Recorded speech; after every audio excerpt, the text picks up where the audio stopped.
അങ്ങനെ കാത്തിരിപ്പിനൊടുവിൽ ഈ വർഷം നമ്മൾ ഏറ്റവും കൂടുതൽ കാത്തിരുന്ന ലോകേഷ് കനകരാജിൻ്റെ കൂലി സിനിമ കണ്ടിറങ്ങിയിരിക്കുകയാണ്. സിനിമ പേഴ്സണലി ആവറേജ് അല്ലെങ്കിൽ ബിലോ ആവറേജ് നിലവാരം പുലർത്തിയ സിനിമയാണെന്നാണ് എൻ്റെ അഭിപ്രായം. കാരണം നമ്മൾ ലോകേഷ് കനകരാജിൽ നിന്നും പ്രതീക്ഷിക്കുന്ന തരത്തിലുള്ള ഒരു സിനിമാറ്റിക് എക്സ്പീരിയൻസ് ഈ സിനിമയ്ക്ക് തരാൻ സാധിച്ചില്ല എന്നുള്ളത് ആദ്യമേ പറയട്ടെ.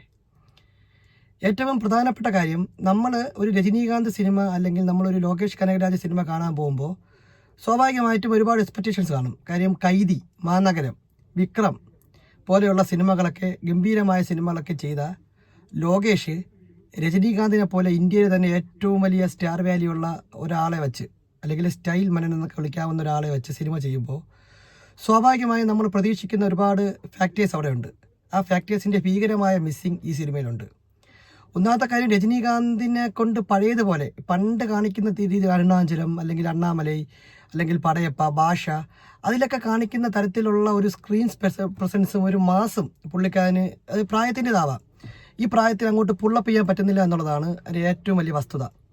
അത് നല്ല രീതിയിൽ ഈ സിനിമയിൽ നമുക്ക് എടുത്തു പറയാൻ പറ്റും. ഈ സിനിമയുടെ ഒരു പോസിറ്റീവ് പറയാൻ തുടങ്ങിയാൽ അതിൽ ഏറ്റവും പ്രധാനപ്പെട്ട പോസിറ്റീവ് ഈ സിനിമയുടെ മ്യൂസിക്കാണ്.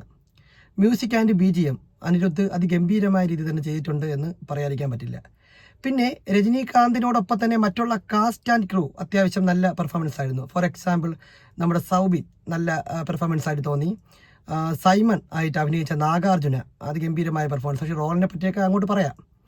പിന്നെ ഉപേന്ദ്ര നല്ല പെർഫോമൻസ് ആയിരുന്നു. പിന്നെ അമീർ ഖാനെ പറ്റി പറയുകയാണെങ്കിൽ, ഈ അമീർ ഖാൻ എന്തിനാണ് ഈ സിനിമയിൽ കൊണ്ടുവന്നത് എന്നുള്ളതാണ് ഞാൻ ആലോചിക്കുന്നത്. ഇത്രയും വലിയ ഒരു ഇന്ത്യയിൽ തന്നെ ഏറ്റവും 2000 കോടിയൊക്കെ സിനിമ ഗ്രോസ് വന്ന സിനിമയൊക്കെ അഭിനയിച്ച ഒരു നായകനെ കൊണ്ടുവന്ന്, അല്ലെങ്കിൽ ചൈനയിലും മറ്റു ലാംഗ്വേജിലൊക്കെ നല്ല അത്യാവശ്യം മാർക്കറ്റുള്ള ഒരു നടനെ കൊണ്ടുവന്ന് ഒരു കോമാളി തരത്തിലുള്ള റോളിലോട്ട് കൊണ്ടുപോയി എന്ന് എനിക്ക് പേഴ്സണലി ഫീൽ ചെയ്തു. എന്തിനായിരുന്നു ആ കഥാപാത്രത്തിൻ്റെ ആവശ്യമെന്ന് ആലോചിച്ച് പോയി. ആ സിനിമയ്ക്ക് യാതൊരു രീതിയിലുള്ള ഇമ്പാക്റ്റും ഉണ്ടാക്കാൻ സാധിക്കാത്ത ഒരു കഥാപാത്രമായിരുന്നു. നമുക്കറിയാം, ഇപ്പോൾ വിക്രം സിനിമയൊക്കെ എടുത്തു കഴിഞ്ഞാൽ അതിൽ റോളക്സ് അതിഗംഭീരമായ റോളാണ് അല്ലേ. റോളക്സിൻ്റെയൊക്കെ ഒരു റോള് നമ്മൾ പ്രതീക്ഷിച്ചിരിക്കുമ്പോൾ അമീർ ഖാനെ കൊണ്ടുവന്ന് ഒരുമാതിരി ഒരു ആവശ്യമില്ലാത്ത പ്ലേസ് ചെയ്തതുപോലെ ഒരു മിസ്പ്ലേസ് ആയിട്ട് നമുക്കവിടെ തോന്നി.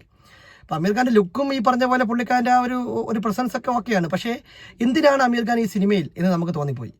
പിന്നെ ഈ സിനിമയുടെ നെഗറ്റീവിലോട്ട് വന്നു കഴിഞ്ഞാൽ, ഈ സിനിമയുടെ തിരക്കഥ ഒക്കെ നമുക്ക് എന്താ പറയുക, നമുക്ക് പെട്ടെന്നൊരു കൺവിൻസ് ആവാൻ പറ്റാത്ത തരത്തിലുള്ള കഥയും തിരക്കഥയുമാണ്.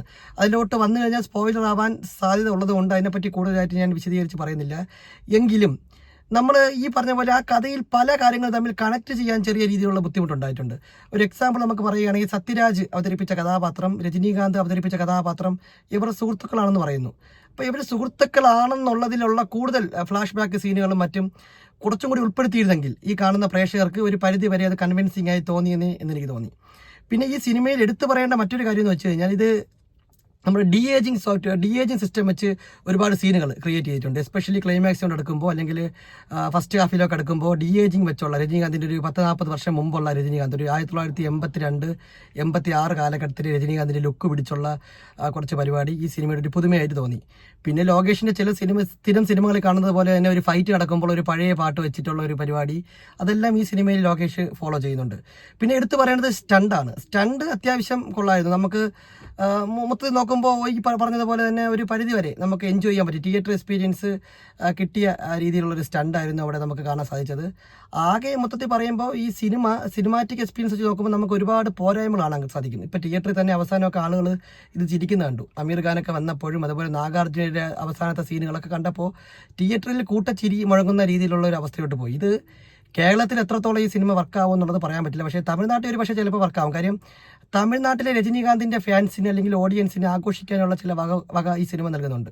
പക്ഷേ കേരളത്തിലോട്ട് വരുമ്പോൾ ഇത് എത്രമാത്രം വർക്കാവും അല്ലെങ്കിൽ എത്രമാത്രം ഹിറ്റ് ആവും എന്ന് കണ്ടറിയേണ്ടിയിരിക്കുന്നു. കാര്യം ഇപ്പോൾ ലിയോ ആണോ ലിയോ ആണോ ഈ പറയുന്ന നമ്മുടെ കൂലിയാണോ ബെറ്റർ എന്ന് ചോദിച്ചു കഴിഞ്ഞാൽ 100% ലിയോ ആണ് ബെറ്റർ എന്ന് പറയേണ്ടി വരും. കാര്യം ലോകേഷ് സംവിധാനം ചെയ്ത സിനിമകളിൽ എനിക്ക് പേഴ്സണലി ഏറ്റവും അല്ലെങ്കിൽ ഒരു കൂതറ അനുഭവം, തീരെ കൂതറയല്ല ഞാൻ പറയുന്നത്, നമ്മൾ എക്സ്പെക്റ്റ് ചെയ്ത് വെച്ച് നോക്കുമ്പോൾ ഒരു കൂതറ അനുഭവം ഉള്ള ഒരു സിനിമയായിട്ട് ഈ സിനിമ മാറി എന്ന് പറയാതെ വയ്യ.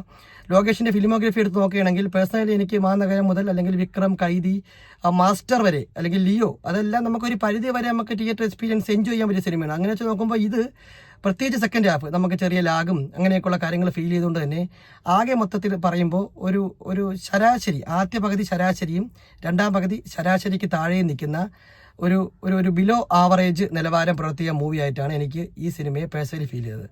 ഈ സിനിമ കണ്ടവരാണെങ്കിൽ നിങ്ങൾക്ക് ഈ സിനിമയെ പറ്റിയുള്ള അഭിപ്രായങ്ങൾ പറയാം.